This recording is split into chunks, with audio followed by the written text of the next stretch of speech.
안녕하세요. 푸케치북입니다. 이번에는 다이어트 불변의 법칙 제3장 섞어 먹을수록 살이 찐다를 소개해 드리도록 하겠습니다. 자연 속의 동물들은 음식을 아무거나 섞어 먹지 않는다. 그것이 그들이 건강한 이유다. 그들은 한 번에 한 가지 음식을 먹는다. 우리 인간과는 다르다. 우리는 닭고기든 소고기든 손에 잡히는 것은 무엇이든 다 먹는다. 그것도 한꺼번에 섞어서 우걱우걱 구겨 넣는다. 소화기관은 너무 지쳐있다. 섞어 먹을수록 살이 찐다고? 처음 듣는 말이라서 당신은 고개를 갸우뚱할지도 모른다. 그러나 곰곰이 생각해 보시라. 인류의 진화 과정 700만 년을 놓고 보았을 때 식탁 위에 진수성찬을 차려놓고 먹었던 때는 없었다. 아무리 양보해도 인류가 농사를 짓기 시작한 1만 년 전부터라고 해도 틀리지 않다. 그렇다. 인류가 식탁 위에 여러 음식을 차려놓고 먹기 시작한 것은 호모사피엔스의 진화 과정 중 무려 700만 분의 1에 불과하다.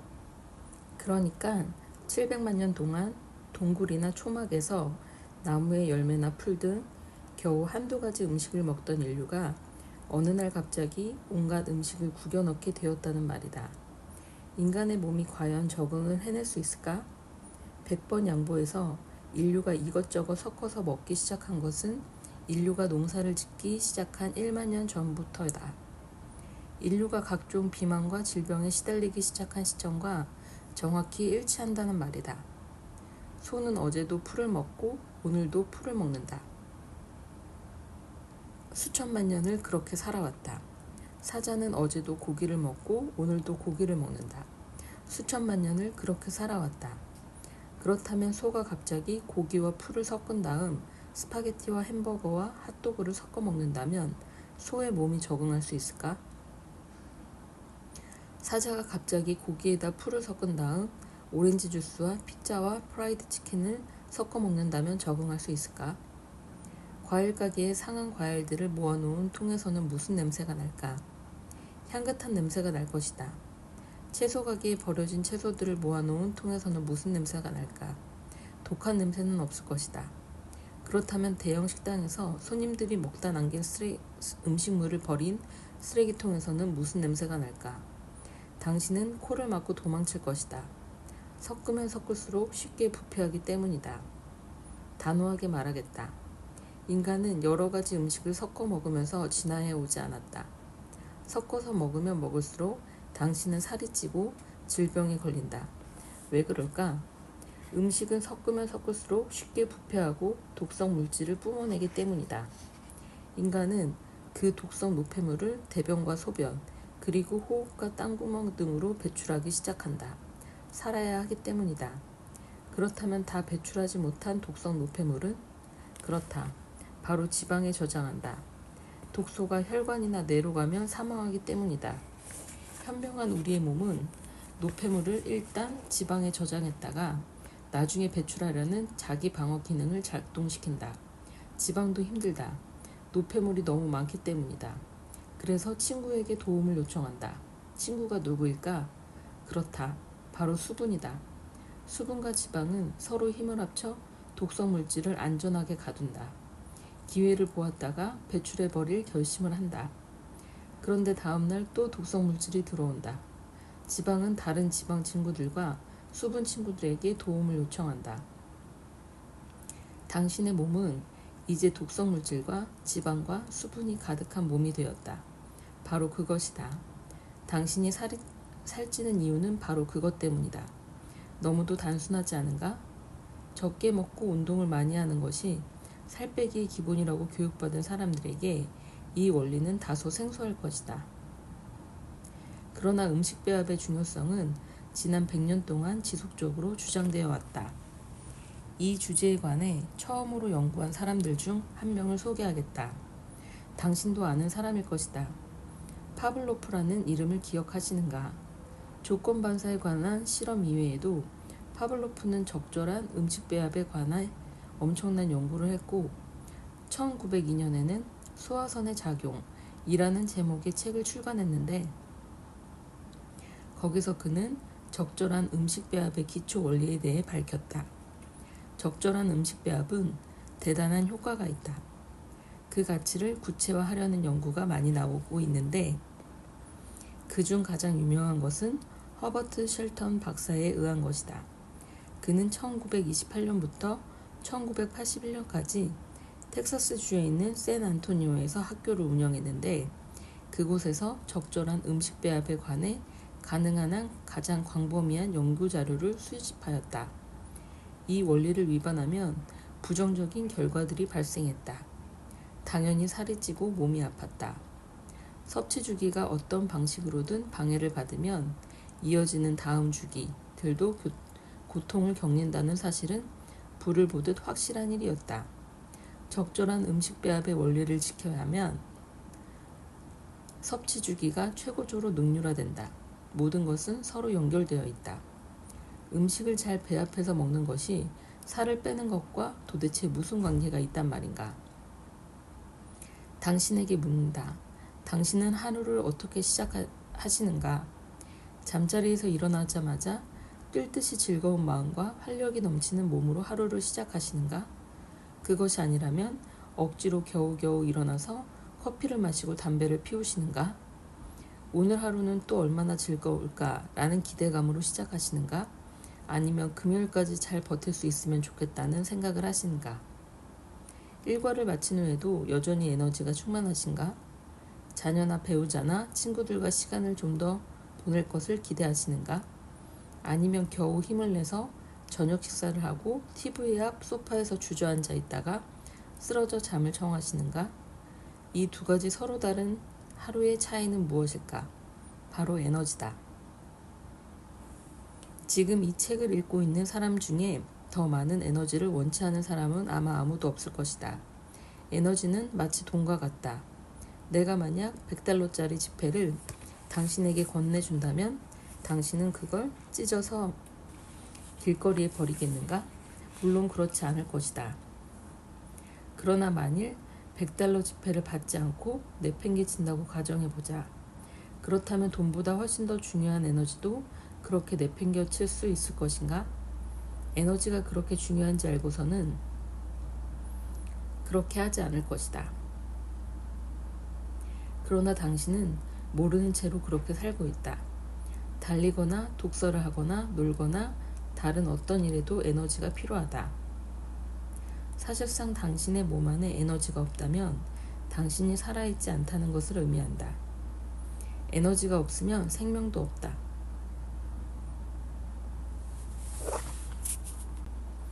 모든 사람이 더 많은 에너지를 갖기 원한다.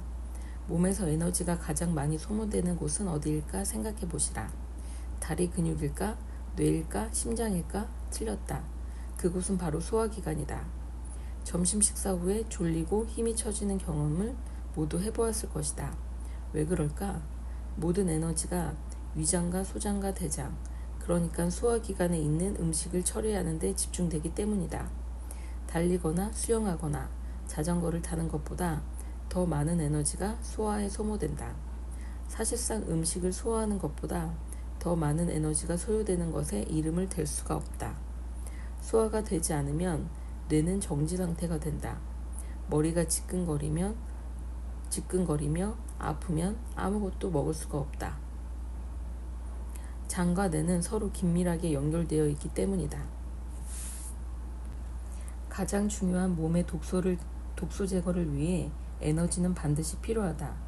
몸으로부터 독성 노폐물을 규칙적으로 배출할 수 있다면 살은 저절로 빠진다. 그 빠진 몸무게는 다시 늘어나지 않을 것이다. 배출에는 많은 에너지가 필요하다. 배출 주기도 아주 중요하다. 우리의 몸은 에너지의 협조 없이는 독성 노폐물을 제거할 수 없다. 우리가 우리의 몸을 사랑한다면 에너지를 꾸준히 공급해야 한다. 이것이 몸을 건강하게 하고 군사를 없애주는 정답이다. 독소 제거를 위해 몸이 사용할 수 있는 충분한 에너지를 지니는 것이다. 많은 과학자들이 가장 효율적인 음식 배합에 대해 연구해왔다. 어떤 특정한 음식 배합이 다른 종류의 음식 배합보다 훨씬 더 효율적일지 모른다는 의문에 바탕을 두고 많은 사람들이 연구해왔다. 그 최선의 음식 배합이 에너지를 최적화시키고 소화 과정을 최적화시킨다고 결론 내렸다. 그렇다면 그 최선의 음식 배합은 무엇일까? 한 번에 한 가지만 먹어라. 음식 배합의 원리는 이것이다. 반드시 기억하길 부탁드린다.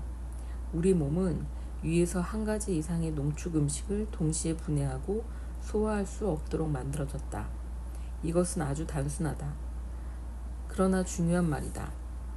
농축 음식이 무엇을 의미하는지 기억해야 한다. 살아있는 음식, 즉 과일과 채소가 아닌 것은 무엇이든 농축되었다. 인간의 위장은 한 번에 하나 이상의 농축 음식을 분해하고 소화하는 데 무척 힘들어한다. 이것은 한 번에 한 가지 이상의 농축 음식을 먹어서는 안 된다는 사실을 말해준다. 이렇게 간단하다. 모든 포유류는 소화관의 길이가 3.65m 정도인 사자부터 무려 85m나 되는 기린까지 그 동물이 먹는 음식의 종류에 맞게 생물학적으로 적응된 소화기관을 지니고 있다. 이 지구상에는 육식동물, 초식동물, 잡식동물, 과일식을 하는 동물들이 있다. 그들은 모두 그것을 먹고 소화시키면서 수백 수천만 년 진화를 해왔다.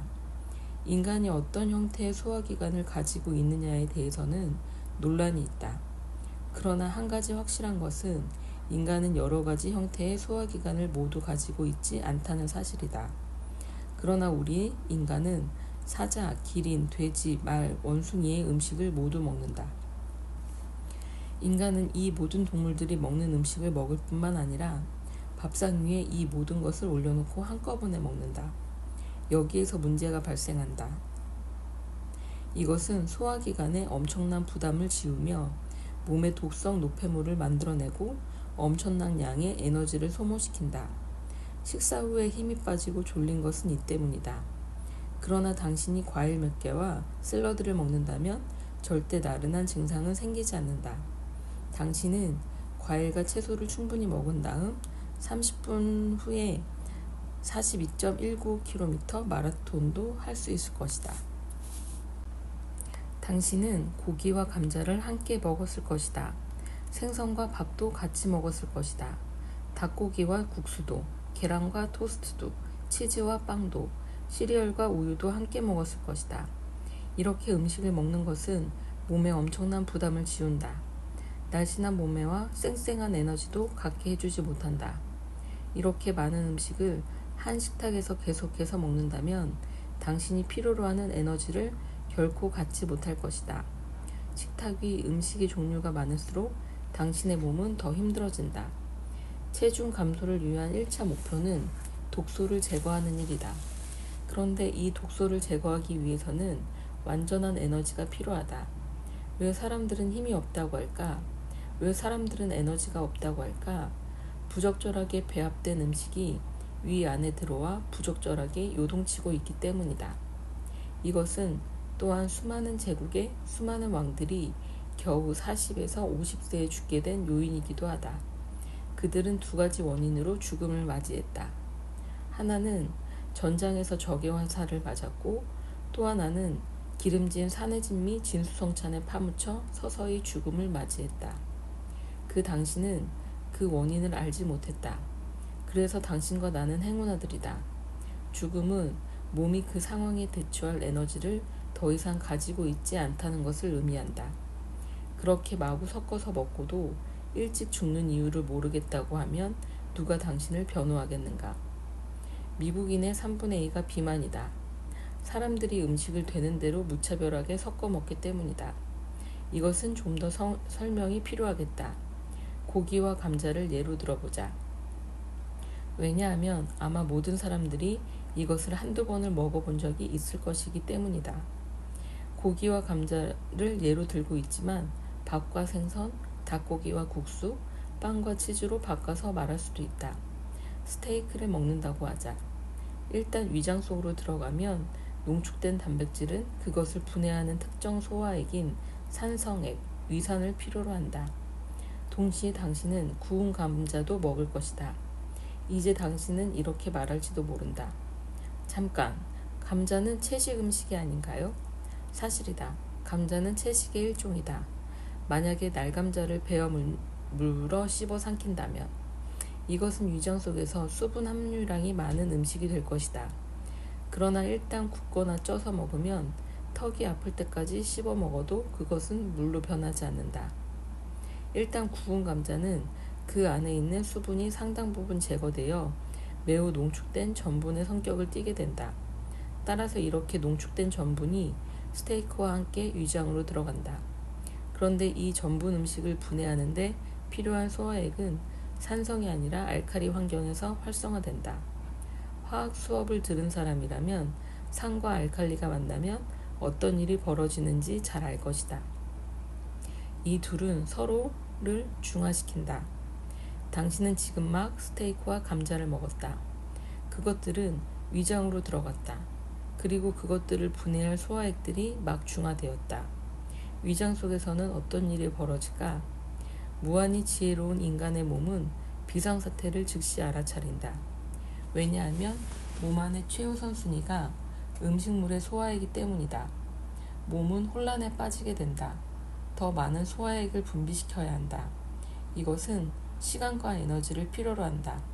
새로운 소화액들이 위장에서 분비된다. 그 다음엔 무슨 일이 생길까? 이것들은 또다시 중화된다. 이제 몸은 정말 한계까지 몰리게 된다. 더 많은 소화액이 위장에 분비되기 위해 더 많은 에너지가 필요하다.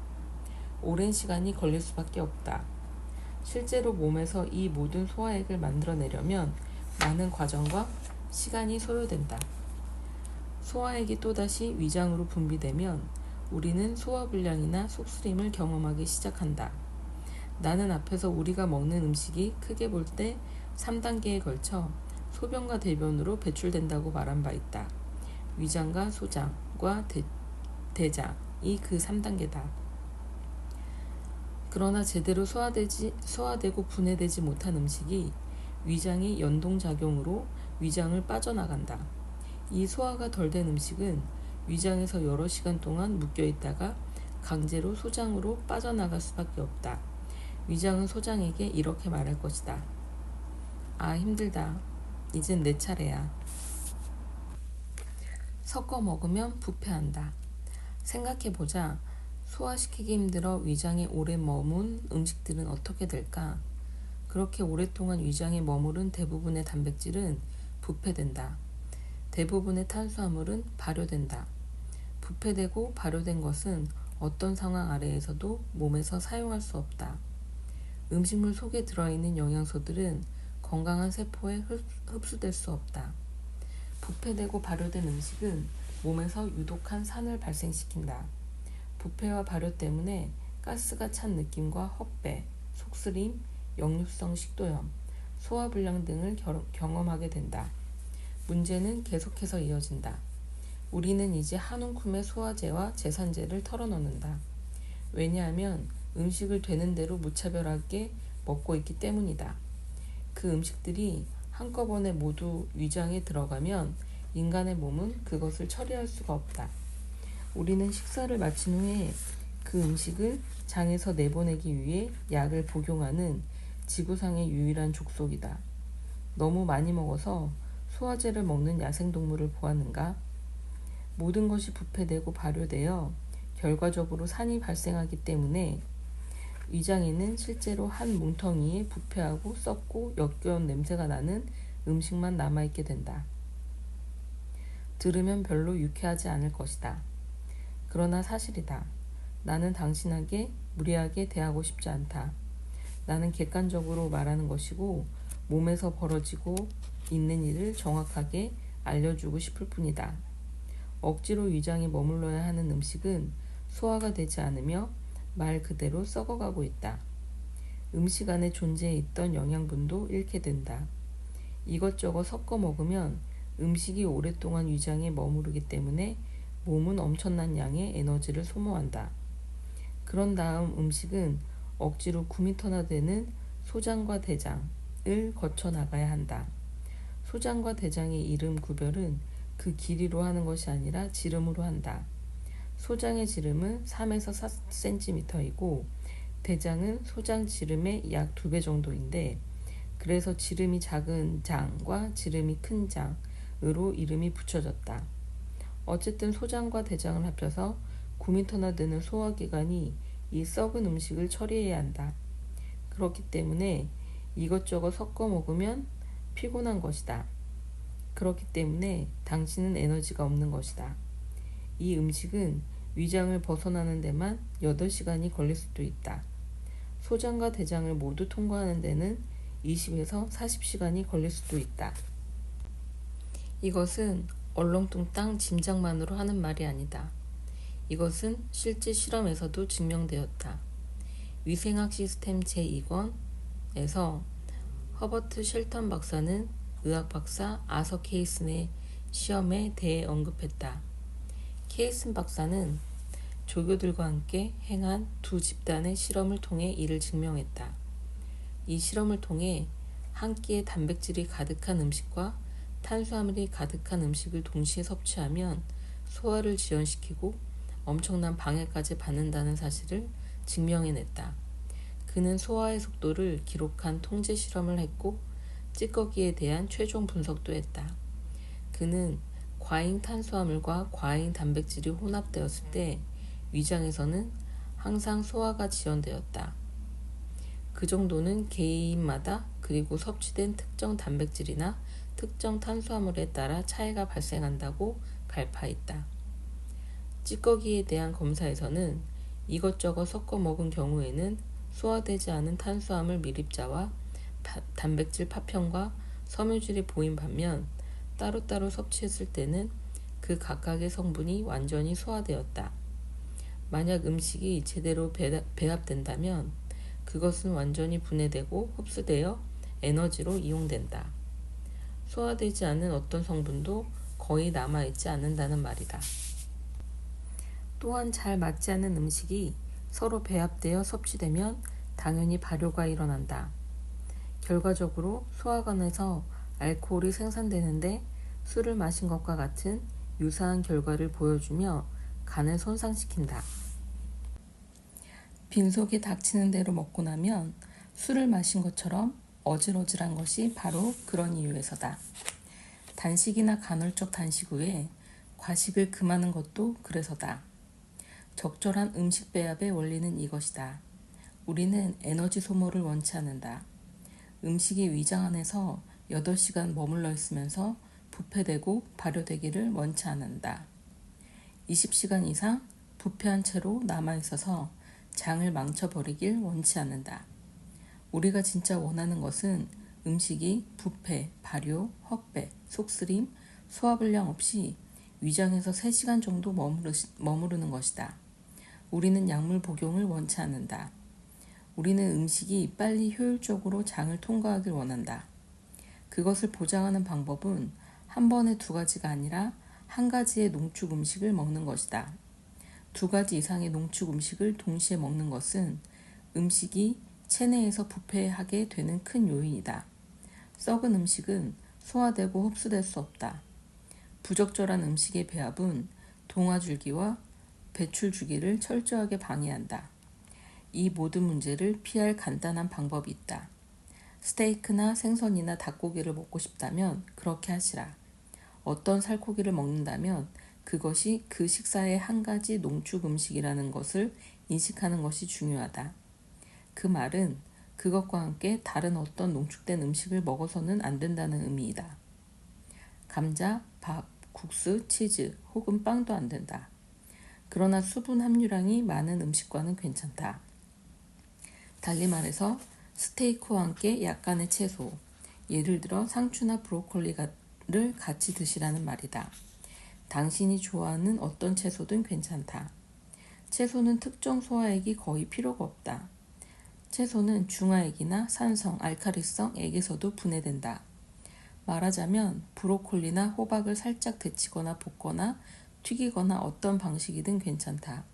그러나 더 많이 익힐수록 더 많은 생명과 수분이 그 음식에서 빠져나간다는 사실을 명심하길 바란다.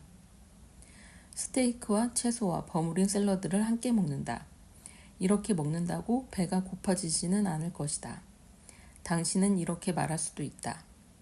저는 오늘 햄버거를 단품으로 먹었으니 선생님 말씀을 실천한 것 아닐까요?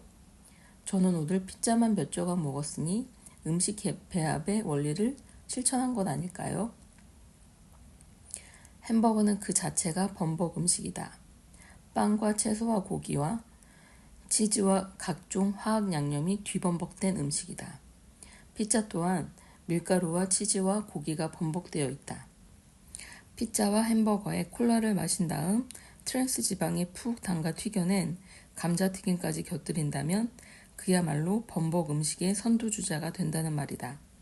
혀 끝의 미각 때문에 당신의 엉덩이 둘레보다 허리 둘레가 넓어지는 우스꽝스러운 모습이 된다는 말이다. 당신에게 굶으라는 말이 아니다. 인간의 몸에는 특정한 생리적 법칙이 있는데 그것을 존중하라는 말이다. 그것이 전부다. 만약 구운 감자를 먹고 싶다면 그것도 좋다. 구운 감자를 드시라. 순수한 탄수화물 음식인 현미밥을 함께 먹으면 그것이 가장 좋다. 그러나 그것을 아주 약간의 버터와 함께 먹어도 된다. 호박, 콩, 브로콜리 또는 원하는 다른 채소 또는 샐러드를 함께 먹어도 좋다. 당신은 굶주릴 필요가 없다. 고기를 먹고 싶다면 고기를 채소나 샐러드와 같이 먹는다. 빵을 먹고 싶다면 빵을 채소나 샐러드와 같이 먹는다. 스파게티를 먹고 싶다면 마늘, 채소, 샐러드와 같이 먹는다. 치즈를 먹고 싶으신가? 그럼 치즈를 잘게 썰어 샐러드에 넣은 후 마른 빵 조각은 넣지 말고 먹는다. 또는 치즈를 녹여 채소와 함께 위장에다 넣을 수 있다. 식사 때마다 고기를 먹지 않으면 단백질이 부족할까봐 전전긍긍하는 사람들에게 이 말은 지나치게 단순하게 들릴지도 모른다. 나는 그 문제를 다음 장에서 다루겠다. 당신은 원하는 음식을 원하는 만큼 먹어도 좋다.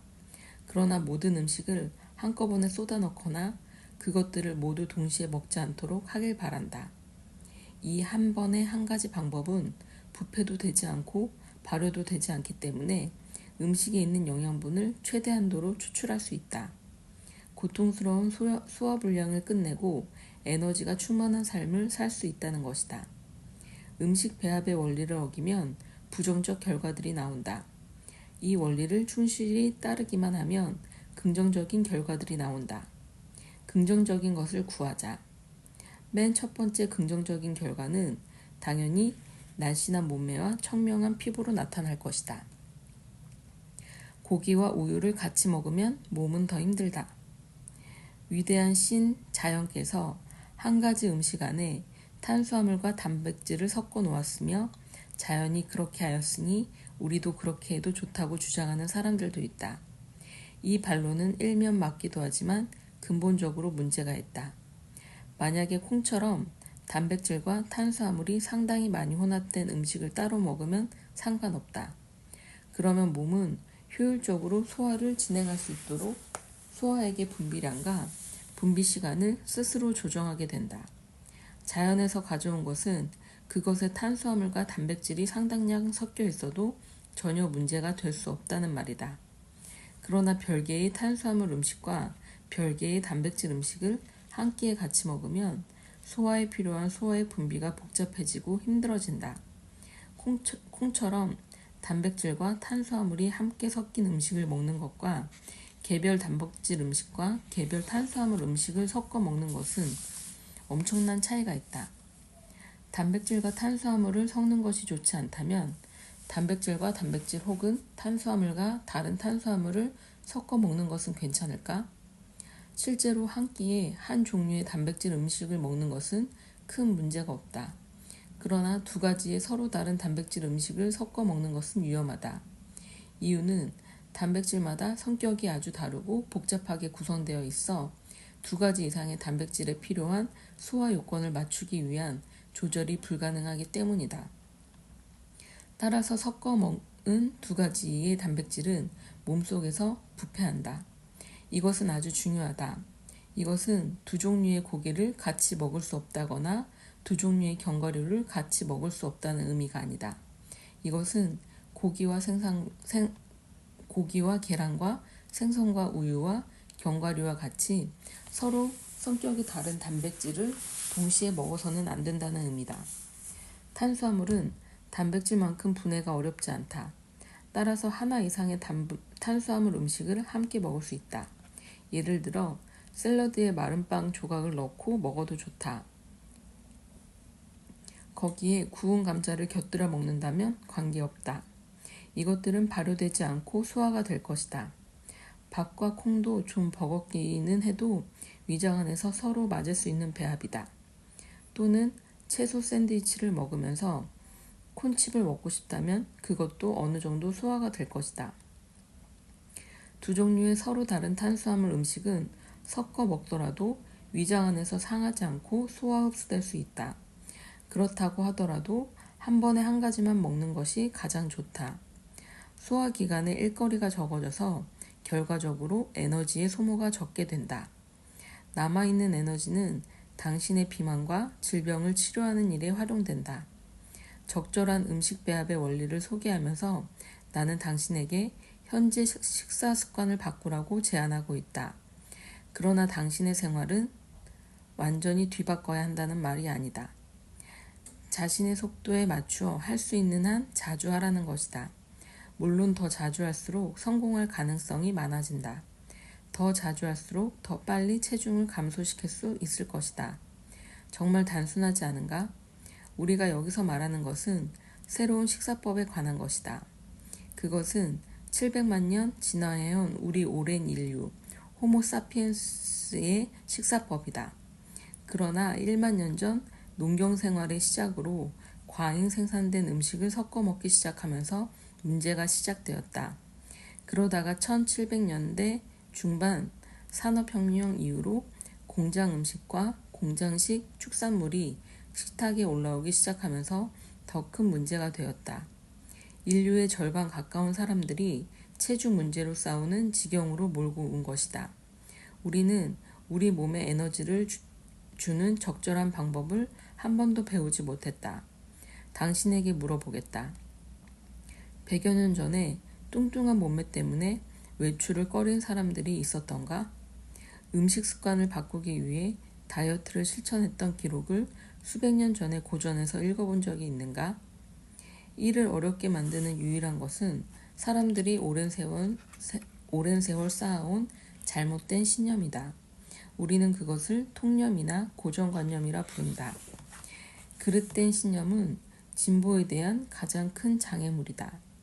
어떤 것에 대한 신념이 아주 강하면 그것이 잘못되었다는 증거나 물증이 아무리 많아도 그 신념을 단념시키기 힘들게 된다. 세상에서 가장 무서운 사람은 평생 단 한 권의 책을 읽는 사람이다. 라는 말이 있다. 토마스 아퀴나스의 단 한 권의 책만을 읽은 사람을 조심하라. 라는 말을 풍자적으로 풀어낸 말이다. 300여 년 전 태양이 지구의 둘레를 도는 것이 아니라 지구가 태양의 둘레를 돈다고 했던 사람이 있었다. 이 이론이 터무니없다고 하여 가혹하게 처벌을 받은 갈릴레오를 생각해 보자. 앞서 나온 코페르니쿠스의 발견에 바탕을 두고 이론을 세운 갈릴레오는 태양이 지구를 돌지 않는다고 주장했다. 그는 말도 안 되는 주장을 했다고 해서 종교 재판을 받았다. 그는 당시로는 비교적 고령인 나이를 감안해서 평생 가택연금이라는 판결을 받았고 몇 년 후 그렇게 쓸쓸히 집에서 죽음을 맞이했다. 누구라도 아침에 밖으로 나가면 해가 하늘을 따라 움직이다가 밤에 바닷속으로 떨어지거나 산 너머로 사라지는 것을 볼 수가 있다. 맞지 않나? 그러나 틀렸다. 오늘날 해가 지구의 주위를 돈다고 믿고 있는 사람은 아무도 없다. 그러나 확실히 그렇게 보이는 것 또한 사실이다. 그렇지 않은가? 우리가 가지고 있는 특정 음식 습관도 마찬가지다. 옳은 것으로 보이지만 그것은 명백히 잘못되었다. 얼마나 오랜 시간이 지나서 갈릴레오의 주장이 옳다고 밝혀졌는가? 전통이라는 것은 그것이 얼마나 오류가 있든 상관없이 쉽게 없어지지 않는다. 인간은 한 번 주입된 사고를 쉽게 바꾸지 않는 동물이다. 새로운 지식을 머리와 가슴으로 받아들이면 생각과 행동이 혼란스럽기 때문이다. 음식을 적절히 배합한다고 해서 먹고 싶은 음식을 먹지 말라는 것이 아니다. 단지 여러 가지 음식들을 한꺼번에 마구 섞어 먹지 말라는 것뿐이다. 서로 적절하게 배합된 음식의 원리에 맞춰 먹으면 식사 후에 에너지가 지나치게 손실되지 않는다. 에너지가 남아돌게 될 것이다. 당신은 지난 명절 때 먹은 음식을 기억하는가? 다 먹은 후에 먹지 말아야 하는데 또 먹었네 라고 후회하지 않았는가? 식사 후에는 거실로 건너가 소파에 앉는다. 이제 당신은 연속극에 채널을 맞춘다. 그런데 갑자기 입이 심심해진다. 찬장이나 냉장고에 무엇이 있을까? 이제 당신은 과자나 초콜릿을 먹기도 하고 치즈가 듬뿍 들어있는 케이크를 먹기 시작한다. 이제 당신은 몸을 구부릴 수조차 없다. 소파에 미끄러져 누워야 된다. 당신은 어머니로부터 많이 먹어야 힘이 난다는 소리를 듣고 자랐다.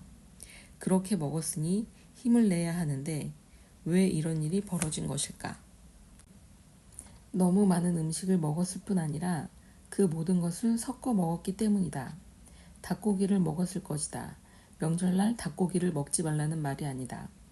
그러나 식탁 위에는 닭고기와 함께 갈비도 있었을 것이다.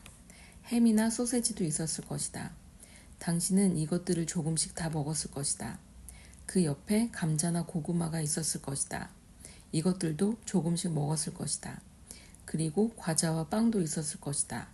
그리고 아무도 건드리지 않는 채소가 옆에 홀로 외롭게 한숨을 쉬고 있었을 것이다. 내가 무슨 말을 하는지 당신은 깨달았을 것이다. 당신에게 명절 잔치에 참석하지 말라는 것이 아니다. 우리 몸이 식후에 완전히 지치게 된 이유는 서로 다른 너무나 많은 농축된 음식들이 한꺼번에 위장에 들어있어서 소화기관이 혼란에 빠지게 되었기 때문이다. 어쩌다 한 번씩 이런 일이 생기면 우리 몸은 그 상황을 처리하려고 안간힘을 써서 해결하기도 한다. 그러나 규칙적으로 계속해서 그런 일이 발생하면 몸은 고장이 날 수밖에 없다. 명절과 같은 날 영양분을 충분히 섭취한 후에 활기가 넘쳐 세상을 정복할 자세가 되어야 마땅하다. 그러나 불행하게도 우리는 소파에 앉아서 끙끙거리며 TV나 정복할 수 있을 뿐이다. 앞에서 얼룩말을 넘어뜨린 사자에 대해 말한 것을 기억할 것이다. 사자는 얼룩말을 먹을 때 구운 감자를 같이 먹지 않는다. 사자는 엄격하게 밀림에서 허락된 단품 요리만을 먹는다.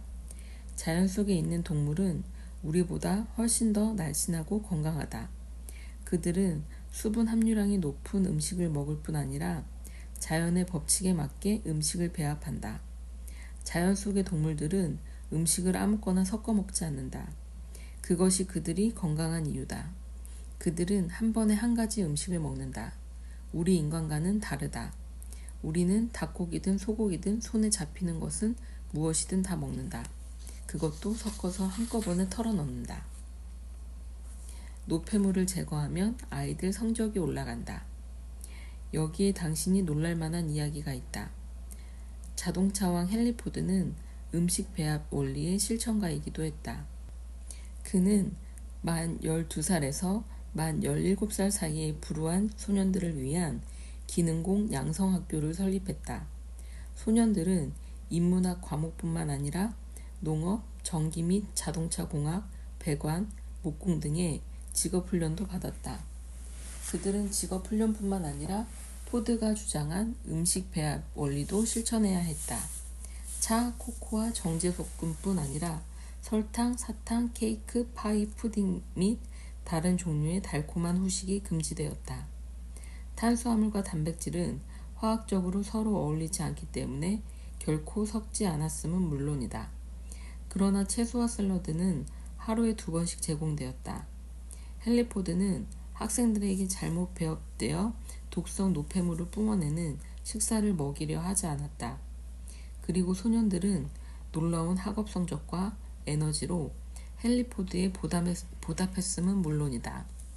당신이 아이를 가진 부모님이라면, 아이의 성적 향상을 위해 고민하는 분이라면 반드시 실천해보고 그 결과를 만끽하시길 바란다. 당신은 우리 몸의 소화 능력에 한계가 있음을 반드시 알아야 한다. 소화기관은 몸의 다른 어떤 기능보다 더 많은 에너지를 사용한다. 제대로 된 음식의 배합은 에너지를 풀어주고 해독해준다.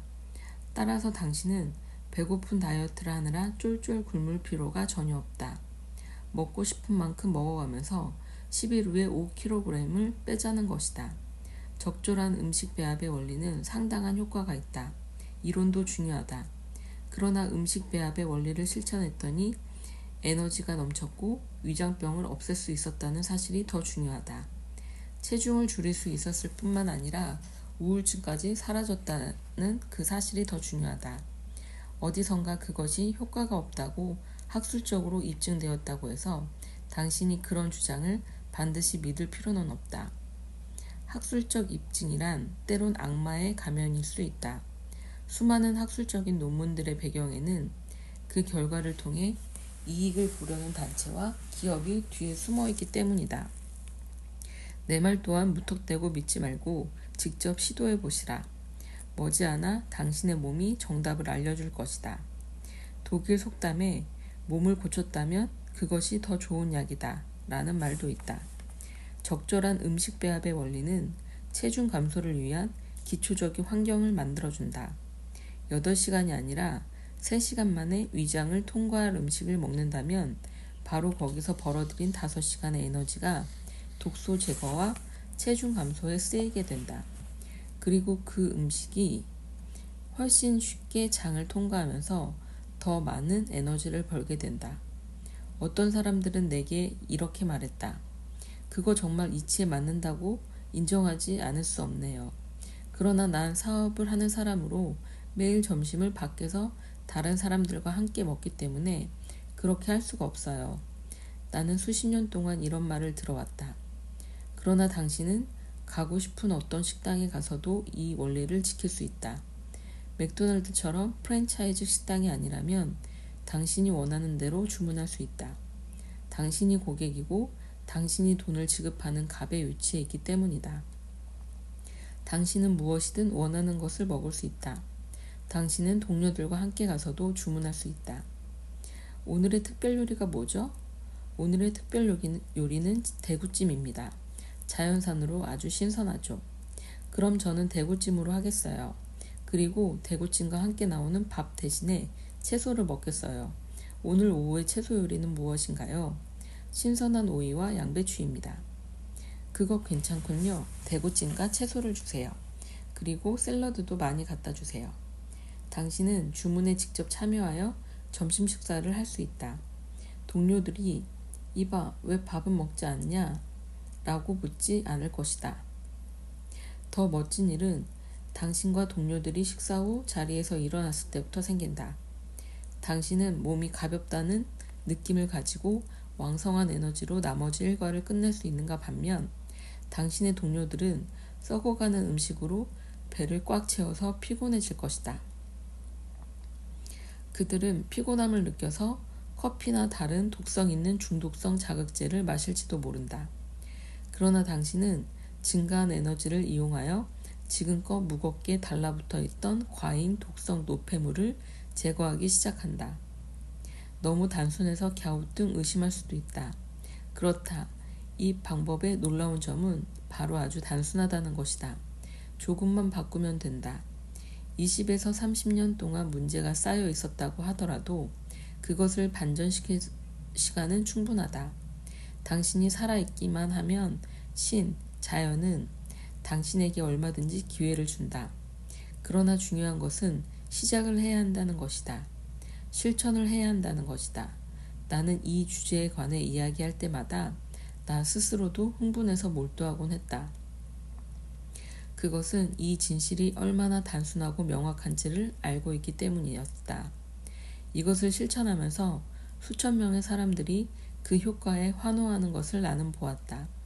당신을 포함한 또 다른 수천 명의 사람들도 이것을 실천하여 군살 없는 몸매를 가지게 되길 바란다. 그리고 그것을 실천할 수 있을 정도로 자신을 통제할 수 있다는 정신적 자존감도 느껴보길 바란다. 그것은 당신의 손이 미치는 곳에 있다. 구하기만 하면 된다. 진실은 항상 가까운 곳에 있는 법이다. 미국인들은 매년 수천억 달러의 돈을 약물에 구입하는 데 허비하고 있다. 그 돈은 제약회사와 병원의 수입을 기하급수적으로 불리고 있다. 미국인들은 매시간 수천만 개의 약을 삼키고 있다. 미국에서 제일 많이 판매되는 처방약이 무엇인지 아시는가? 예전에는 발륨이었다. 월스트리트 저널에 의하면 지금은 타가메트다. 타가메트는 무엇을 위한 것인가? 소화불량을 위한 것이다. 사람들은 도대체 어떻게 먹기에 이렇게 많은 소화제가 필요하게 된 것일까?